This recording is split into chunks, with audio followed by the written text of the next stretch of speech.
So ito ni siyang kanon.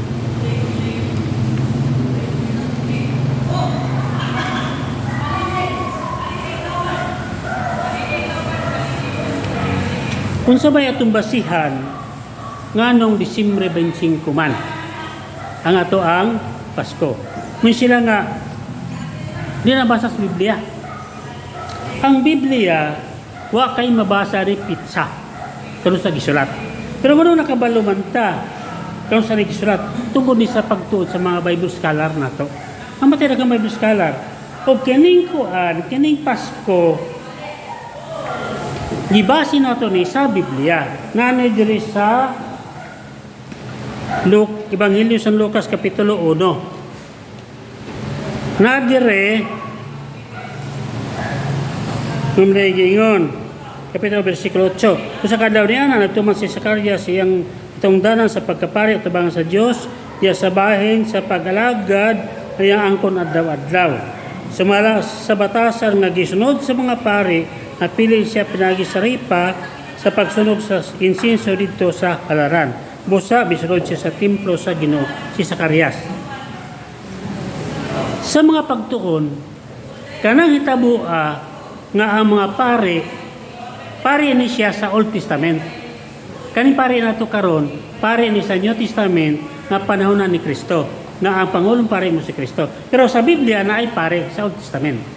So, sa pagtuon, kana siya nahitabo na siyang pag-alagad ni Zacarias sa templo bulan sa Marso. Bulan sa Septembre. Kay namay lahi man ang ngalan sa kalendaryo sa Israel. So nalimtan na ko ito akong kopya ato. So kani siya, namutang ni siya sa September 25. Katong pag-alaga ni Zacarias. Nga mao po ning panahon na sa pagburos niya kang Juan nga magbubunyag. Asam ni mabasa Lucas kapitulo 1 bersikulo 8. Naburos si Elizabeth. Human sa unong kabulan, so sa unong kabulan, so kung nahitabo ni siya September 25, October, November, December, January, February, March 25, unong kabulan. Sumala sa Lucas kapitulo 1 gihapon, mamaya itong nabasa. Sa ikaunom kabulan sa pagmablot ni Elizabeth, sa unom kabulan na buros si Elizabeth. So, sa maning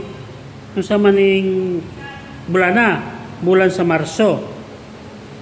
Ipadala sa Diyos sa anghel nga si Gabriel ngadto sa kalungsod sa Galilea nga gindag Nazaret, may misa siya alang sa kabatanong babae nga sinayuran sa kalalaki nga naguse nakaliwat ng David.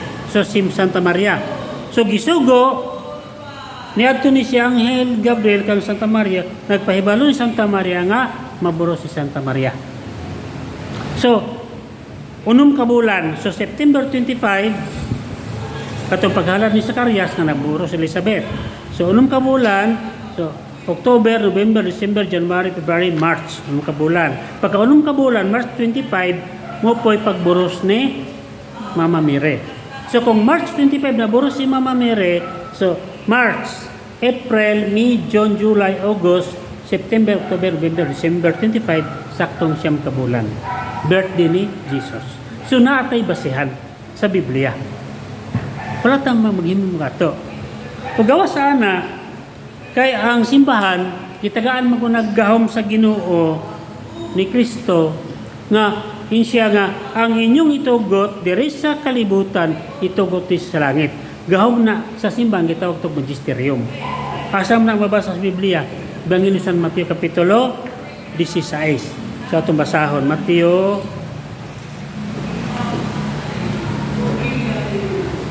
Mateo 16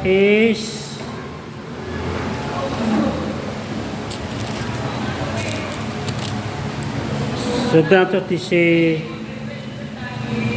19. Mateo 16:19. Kung naging sa Ginoo, ihatag ko kanimo ang mga yawi sa kayangan sa langit. Sabitan ni San Pedro. Ihatag ko kanimo ang mga yawi sa kayangan sa langit. Ang imong idili dinhi sa ta idili usab dito sa langit. Ug ang imong itugot diri sa yuta, itugot usab dito sa langit.